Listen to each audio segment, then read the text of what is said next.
اعوذ باللہ من الشیطان الرجیم بسم اللہ الرحمن الرحیم اللہم صل علی محمد و آل محمد وعجل فرجهم اما بعد فقد قال رسول اللہ صلی اللہ علیہ وآلہ وسلم صلوا ارحامکم ولو بالسلام۔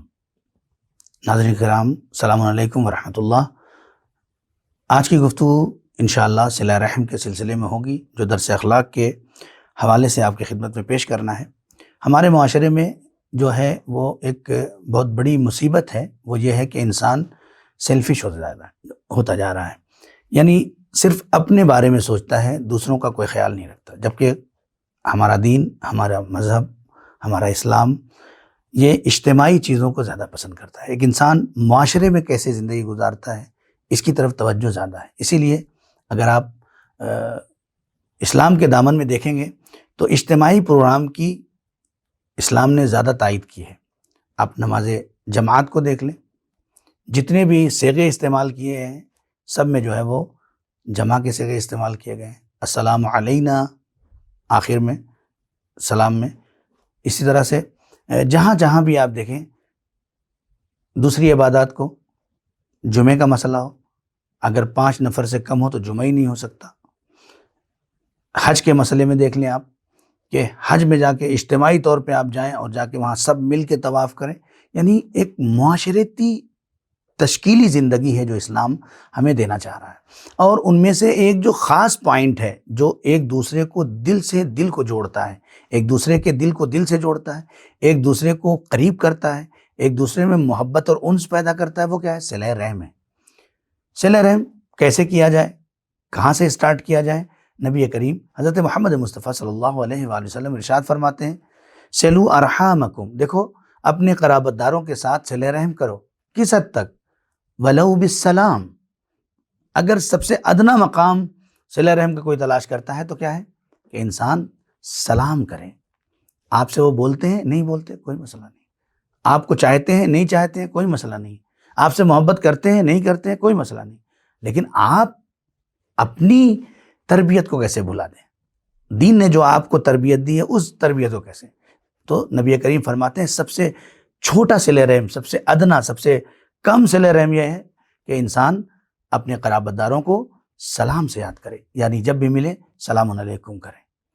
اب یہاں پہ کچھ لوگ سوال کرتے ہیں کہ چاہے جیسے بھی ہوں ہم ویسے ان کے ساتھ جو ہے صلہ رحم کریں، اس کے لیے بھی مولا کائنات غالب کل غالب حضرت علی ابن ابی طالب علیہ السلام خود ارشاد فرماتے ہیں، صلوا ارحامکم وان قطعوکم، دیکھو اپنے قرابت داروں کے ساتھ صلہ رحم کرو۔ کس حد تک صلہ رحم کرو؟ اس حد تک اگرچہ وہ آپ سے قطع رحم کیوں نہ کر چکے ہوں، اگر وہ آپ سے قطع رحم بھی کر چکے ہو تب بھی آپ اپنے صلہ رحم کو روک نہیں سکتے ہیں۔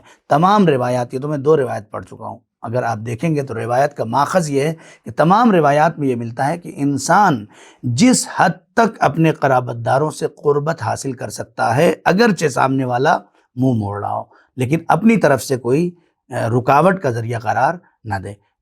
نہ جانے کتنا ثواب ہے 2 شخص جن کے دل میں کھٹاس پائی جائے، ان کے دل میں مٹھاس پیدا کر دینا، یعنی اس ثواب کا ہم اندازہ نہیں لگا سکتے۔ اگر ہم دیکھیں تو معصوم فرماتے ہیں کہ کیا فائدہ ہے اگر ہم صلہ رحم کریں، جو قطع رحم کر رہا ہے اس کے ساتھ بھی کر رہے ہیں، جو نہیں بول رہا ہے اس کے ساتھ بھی کر رہے ہیں، جو ہمیں دیکھ کے بھاگ رہا ہے اس کے ساتھ، کتنے دن بھاگے گا؟ آپ کا سلام اسے اپنی طرف کھینچ دے گا۔ جب آپ اسے بار بار سلامتی کی دعا دیں گے تو کتنے دن وہ آپ سے بھاگے گا، کتنا قطع رحم کرے گا؟ جب آپ اس سے محبت دکھائیں گے، انسیت دکھائیں گے، قربت دکھائیں گے، اس کی ضرورتوں کو پورا کریں گے، اس کی مشکلات کا حل نکالیں گے، تو کبھی نہ کبھی تو انسان ہے نا، انسان کا دل مائل ہو جائے گا، پگھل جائے گا کہ میں اس کے ساتھ غلط کر رہا ہوں، میں اس کے ساتھ جو ہے زیادتی کر رہا ہوں، میں اس سے منہ موڑ رہا ہوں۔ یعنی انسان، معصومین نے ایسے ہی نہیں فرمایا ہے ولو بالسلام، یہ ولو بالسلام ایک ایسی کلید ہے، ایک ایسی چابی ہے جو انسان کے دل کو آپ کی طرف موڑ دیتی ہے۔ کیا فائدہ ہے؟ دیکھیں امام محمد باقر علیہ السلام ارشاد فرماتے ہیں، صلۃ الارحام تزکی الاعمال وتنمی الاموال وتدفع البلاء وتیسر الحساب وتنسئ فی الاجل۔ امام محمد باقر علیہ السلام کیا خوبصورت انداز میں صلہ رحم کا فائدہ گنوا رہے ہیں اور بتا رہے ہیں ہمیں کہ صلہ رحم انسان اگر کرتا ہے، لوگوں کے ساتھ اچھا سلوک کرتا ہے، تو سب سے پہلی چیز اس کے اعمال پاک و پاکیزہ ہو جاتے ہیں، اس کے اموال میں اللہ زیادتی کر دیتا ہے، بلاؤں کو اس سے دور کر دیتا ہے، اس کا حساب کتاب آسان ہو جاتا ہے، اور موت کو اللہ ٹال دیتا ہے۔ آپ نے خود ایک بہت طویل خطبہ ارشاد فرمایا، اور اس میں ارشاد فرمایا کہ دین اور ایمان، طول عمر، کثرت رزق، خدا کی محبت و رضا اور جنت، کیا کچھ موجود نہیں ہے اس صلہ رحم میں۔ اگر انسان صرف اپنے قرابت داروں، اپنے آس پاس رہنے والوں کے ساتھ اچھا سلوک کرے، پھر میں بار بار یہ بات کہتا ہوں، اس سے پہلے بھی درس اخلاق میں کہا ہے کہ اگر ہم کسی کے ساتھ اچھا نہیں کر سکتے ہیں تو برا بھی کہنے کا حق نہیں ہے۔ اگر ہماری زبان کسی کے لیے اچھا نہیں بول سکتی ہے تو اسے برا بولنے کا بھی ہمیں حق نہیں دیا گیا ہے۔ خداوند عالم نے ہمیں ہمارے اعضاء و جوارح کو امانت کے طور پہ دیا ہے۔ یہ زبان ہمیں امانتاً دی گئی ہے کہ ہم اس سے مومن کو فائدہ پہنچائیں، ذکر الہی کریں، اسے لوگوں کے مسائل کا حل نکالیں۔ ایسا نہ ہو کہ وہ زبان جو اللہ نے ہمیں مسائل کا حل، مومن کی عزت بڑھانے، اپنے ذکر خدا کرنے کے لیے دیا گیا ہو، اس زبان کا استعمال ہم غیبتوں میں کر رہے ہوں، اس زبان کا استعمال ہم مومن کی بے عزتی میں کر رہے ہوں، اس زبان کا استعمال ہم مومن کو کی توہین کرنے میں لگا رہے ہوں، اور ذکر خدا سے غافل ہو رہے ہوں۔ لہذا خداوند عالم سے دعا کرنا چاہیے کہ اللہ جو امانت ہمیں دی ہے اسے اس طرح سے انجام دینے کی توفیق بھی عطا فرماتا رہے۔ صلہ رحم اگر ہم دیکھیں تو خود ارشاد فرماتے ہیں مولا کائنات غالب کل غالب حضرت علی ابن ابی طالب علیہ السلام بہت تاکید کے ساتھ کہ کوئی شخص بھی ایسا نہیں ہے جس کے اوپر صلہ رحم ضروری نہ ہو۔ امام فرماتے ہیں ایھا الناس، اے لوگو، انہ لا یستغنی الرجل وان کان ذا مال عن عشیرتہ عطرتہ ودفاعہ عنہ بایدیہم والسنتہم۔ امام فرماتے ہیں اے لوگوں، کوئی شخص چاہے جتنا بھی مالدار کیوں نہ ہو جائے، وہ اپنے اعزاء و اقربا اور قبیلے کی زبانی یا عملی اور دوسرے قسم کی امداد سے مستغنی نہیں ہو سکتا ہے۔ یعنی امام فرماتے ہیں مالدار ہو جاؤ تو یاد رکھو دونوں صورت سے آپ کو مدد کرنا ہے۔ لوگوں کی توقعات آپ سے بڑھ جاتی ہے جب آپ کے پاس کثرت مال ہو جاتا ہے، آپ کے پاس عزت آ جاتی ہے، آپ کے پاس شہرت آ جاتی ہے، تو آپ سے جو نیچے طبقے کے لوگ ہیں ان کے توقعات آپ سے وابستہ ہو جاتی ہیں۔ بہت سارے واقعات ہمارے پاس موجود ہیں کہ جب امام نے کسی کو اپنا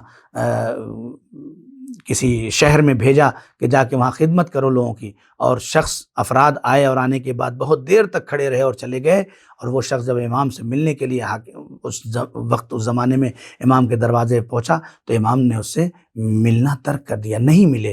جب ملاقات نہیں کیا تو وہ شخص سمجھ گیا، مولا کا چاہنے والا تھا، وہ سمجھ گیا کہ مجھ سے کوئی بڑی غلطی ہو گئی ہے۔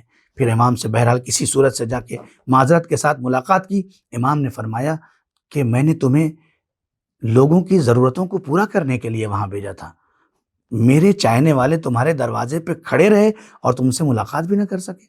یعنی ایسا نہ ہو کہ دولت و شہرت ہمیں اتنا اندھا بنا دے کہ ہمارا اپنا بھائی ضرورت مند ہو اور ہمیں نظر نہ آئے، ہمارا اپنا بھتیجا ضرورت مند ہو اور ہمیں نظر نہ آئے، ہماری بہن ضرورت مند ہو اور نظر نہ آئے۔ ضرورتیں صرف مال سے نہیں پوری کی جا سکتی، ضرورتیں زبانی بھی پوری کی جا سکتی ہیں۔ انسان کو سہارا زبان سے بھی دیا جا سکتا ہے۔ بہت ساری مشکلات صرف زبانی سپورٹ سے انسان کی حل ہو جاتی ہیں، بس اسے یہ احساس ہو جائے کوئی بڑا ہے جو میرے ساتھ ہے۔ اسی لیے اسلام ہمارا کہتا ہے کہ اگر تم کسی بھی شکل میں بڑے ہو گئے ہو، اگر رشتے میں بڑے ہو تب بھی اپنے نیچے والوں پہ نظر رکھو، اگر علم میں بڑے ہو گئے ہو تو اپنے نیچے والوں پہ نظر رکھو، اگر مال میں بڑے ہو گئے ہو تو اپنے، یعنی ہر سسٹم میں اگر آپ کسی مقام تک پہنچے ہیں تو اپنے نیچے والوں پر غور کریں۔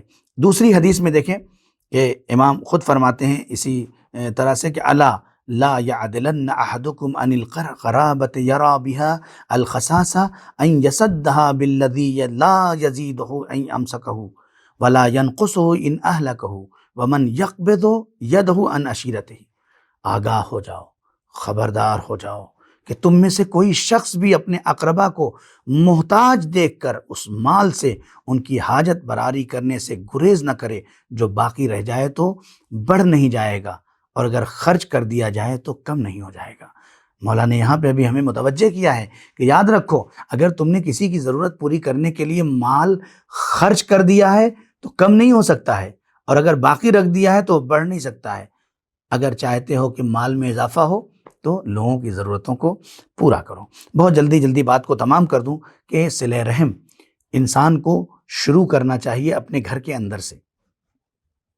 لوگ پوچھتے ہیں کہ مولانا صاحب کہاں سے؟ بہت سارے لوگ سوشل میڈیا پہ بڑے صلہ رحم کر رہے ہیں۔ آپ دیکھیں یوٹیوب پہ صلہ رحم چل رہا ہے، فیس بک پہ، واٹس ایپ پہ صلہ رحم چل رہا ہے، دوسروں کی خبر لی جا رہی ہے، دوسروں کو سلام۔ صبح اٹھتے ہی جو ہے آنکھ بعد میں شاید کھلتی ہے اور واٹس ایپ پہ سلام، پوسٹر پہلے پہنچتا ہے السلام علیکم ورحمۃ اللہ وبرکاتہ۔ معلوم ہے ان کے گھر میں ہی کوئی ایک دوسرے کو سلام نہیں کر رہا ہے، بڑا بھائی چھوٹے بھائی کو سلام نہیں کر رہا۔ یہاں سے شروع کریں اپنے آپ کو، پہلے اپنے گھر کو نمونہ بنائیں صلہ رحم کا۔ آپ اپنے بچے کو سلام کریں، بچہ اپنے باپ کو سلام کرے، اپنی ماں کو سلام کریں، وقت کے امام کو سلام کریں، یہاں سے شروع کریں۔ ایسا نہ ہو پورے محلے میں سلام بٹ رہا ہو، گھر کے اندر جو ہے وہ ہٹلر صاحب بیٹھے ہوئے ہیں۔ یعنی اگر گھر میں داخل ہوتے ہیں تب بھی سلام نہیں کرتے، گھر سے باہر جاتے ہیں تب بھی سلام نہیں کرتے، یعنی توہین سمجھتا ہے انسان۔ اپنی بیوی کو کیسے سلام کر دیں، اپنے بچے کو کیسے، اپنے چھوٹے بھائی کو کیسے سلام کر دیں؟ نہیں بھائی، سلام مستحب ہے، جواب واجب ہے، لیکن جتنا ثواب اللہ نے سلام میں رکھا ہے جواب میں بھی نہیں رکھا۔ لہذا یہ ایک چھوٹی سی مثال ہے سلام کی، میں آپ کو بتا رہا ہوں، جو کہا ہے کہ صلوا ارحامکم ولو بالسلام، یہ ہے، یہاں سے اسٹارٹ کریں اپنے گھر کے اندر۔ آپ دیکھیں اس وقت جو حالات اور معاشرے کے نظام ایسے بن چکے ہیں کہ انسان اپنے گھر کی خبر کم رکھ رہا ہے، باہر والوں کی خبر اس سے زیادہ ہے۔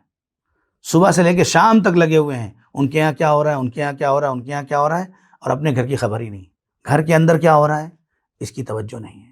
یہ سب سے پہلا مرحلہ ہے، ہمیں اپنے آپ سے شروع کریں، اپنے آپ کو دیکھیں، اپنے بچے کے اندر صلہ رحم پیدا کریں۔ اگر اپنی بیوی، اپنا شوہر صلہ رحم کرنے کا عادی نہیں تو ان کے اندر یہ کوشش کریں کہ وہ صلہ رحم کرنے کے عادی ہو جائیں، یعنی اپنی فیملی ممبر کے اندر یہ کیفیت پیدا کریں کہ اگر باہر والوں کو کوئی بھی ضرورت پڑے تو وہ آپ سے شیئر کرنے میں شرمندگی کا احساس نہ کریں۔ بڑی اچھی مثال میں نے دیکھی سوشل میڈیا پہ، ایک ویڈیو کہ ایک امیر آدمی ایک غریب آدمی کا پڑوسی جا کے بنا، تو اس کی ماں ایک چھوٹا سا پیالہ لے کے اس غریب آدمی کے گھر پہ گئی اور اس سے کہا کہ کیا تھوڑا سا نمک مل سکتا ہے، کیا تھوڑا سا نمک مل سکتا ہے؟ اس کا بیٹا دیکھ رہا تھا، جب وہ واپس آئی تو اس کا بیٹا کہتا ہے کہ ماں اپنے گھر میں نمک پڑا ہے، شکر پڑی ہے، چائے پتی پڑی ہے، سارے سامان بھرے پڑے ہیں، آپ کو اس پڑوسی سے اتنے سے نمک مانگنے کی کیا ضرورت تھی؟ آپ نے سوچا نہیں؟ اس کی ماں نے کہا کہ بیٹا تمہیں نہیں معلوم، کل اگر اسے کوئی ضرورت ہوگی تو پھر اسے شرمندگی نہیں ہوگی مجھ سے مانگتے ہوئے، میں نے آج اس سے نمک مانگ کے یہ بتا دیا ہے کہ ضرورت کسی کو بھی پڑ سکتی ہے، امیر اور غریب نہیں ہوتا ہے، لہذا اگر کل اسے ضرورت پڑے گی تو وہ ہم سے مانگنے میں دریغ نہیں کرے گا۔ آئیے ایک حدیث اور سنا دوں کہ جو امام فرماتے ہیں کہ صلہ رحم کرنے کا کیا فائدہ ہے۔ امام جعفر صادق علیہ السلام ارشاد فرماتے ہیں اِنَّ صِلَةَ الرَّحْمِ وَالْبِرَّ لَيُحَوِّنَانِ الْحِسَابِ وَيَعْصِمَانِ مِنَ الذُّنُوبِ فَصِلُوا أَرْحَامَكُمْ وَبَرُّوا بِإِخْوَانِكُمْ وَلَوْ بِحُسْنِ السَّلَامِ وَرَدِّ الْجَوَابِ۔ یعنی بہت اہم پیغام دیا ہے امام جعفر صادق علیہ السلام نے۔